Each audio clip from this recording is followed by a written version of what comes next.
Tibetan బౌద్ధ మత గురువు దలైలామా వారసుడి ఎంపికలు చైనా జోక్యం చేసుకోవడాన్ని భారత ప్రభుత్వం తీవ్రంగా తప్పుపట్టింది. తాము ఆమోదించిన వ్యక్తే తదుపరి వారసుడిగా ఉంటాడని బీజింగ్ వాదిస్తుండటంపై కేంద్ర మంత్రి కిరణ్ రిజిజు ఘాటుగా స్పందించారు. చైనా జోక్యాన్ని ఖండిస్తూ టిబెటన్ ఆధ్యాత్మిక సంప్రదాయాలు వారి అంతర్గత విషయమని పేర్కొన్నారు. తన వారసుడు ఎవరని నిర్ణయించుకునే హక్కు కేవలం దలైలామాకు మాత్రమే ఉంటుందని, మరెవరికీ లేదని ఓ అధికారిక ప్రకటనలో స్పష్టం చేశారు. దలైలామా స్థానం కేవలం టిబెటన్లకు మాత్రమే కాక ప్రపంచవ్యాప్తంగా ఆయన అనుసరిస్తున్న లక్షలాది మందికి అతి ముఖ్యమైన విషయమని, అందుకే తన వారసుణ్ణి ఎంచుకునే నిర్ణయం దలైలామాదే అని స్పష్టం చేశారు.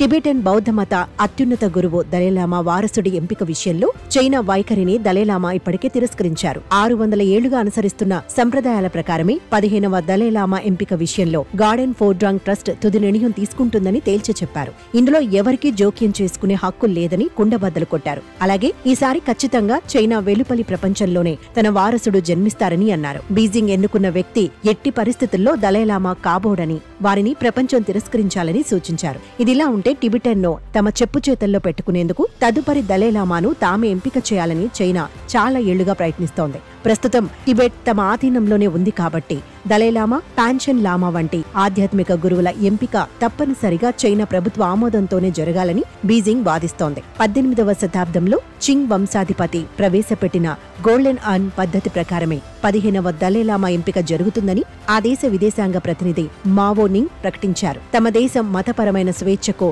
కట్టుబడి ఉంటుందంటూనే మత సంబంధిత వ్యవహారాలు, బౌద్ధ మత గురువులను ఎన్నుకునే హక్కు పూర్తిగా తమదేనని డ్రాగన్ అంటోంది.